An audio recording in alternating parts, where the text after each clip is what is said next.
नवाबशाह में जस्कम चेयरमैन सनान कुरैशी की गिरफ्तारी खिलाफ शटरबंद हड़ताल कई वही है। मुख्तलिफ इलाइक़नि में पुलिस तरफा कारोबारी मरकज़ खोलाइण जा इतला आहिनि।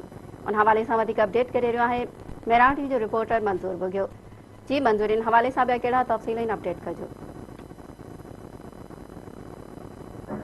जी नवाबशाह में भी बैरिया टाउन वाक़े खां पोइ जेको जस्कम चेयरमैन आहे सनान खान कुरैशी उनखे जेको गिरफ़्तार कयो वियो आहे ऐं उन जे सॾ ते अॼु नवाबशाह शहर जेको आहे उहो मुकमल तौर बंदि आहे। नवाबशाह जे जेके मुख्य कारोबारी मर्कज़ आहिनि जंहिंमें लियाकत मार्केट आहे, कपिड़ा बाज़ार आहे या जेको गोल चक्र आहे, सकल रोड आहे, अस्पताल रोड आहे, उहे जेके आहिनि मुकमल तौर हिन वक़्तु बंदि आहिनि ऐं जिनमें पेट्रोल पंप चइजनि या जेके मेडिकल स्टोर आहिनि या जेके ॿियूं आम वापरी खाइण पीअण शयूं उहे दुकान पिण जेके आहिनि बंदि आहिनि।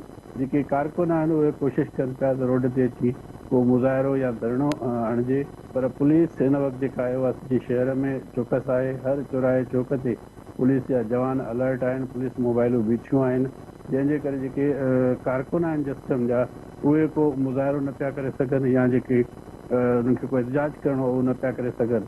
हिन वक़्तु शहर जी जेका समूरी सूरत हाल आहे उहा कंट्रोल में आहे ऐं जेके हिन वक़्तु जा इतलात आहिनि त पुलिस जेका शहर में पहुची वई आहे मुकमल तौर ते ऐं माण्हुनि खे कारोबार खोलण जो जेको आहे चयो पियो वञे ऐं कुझु जेको आहे जुज़वी तौर ते जेके दुकान आहिनि उहे पिणु खोलाए विया आहिनि, जॾहिं त शहर जे जेके सकन रोड आहे उहो हिन वक़्तु जेको आहे मुकमल तौर ते ऐं ॿिया इलाइक़ा जेके आहिनि बंदि आहिनि। जी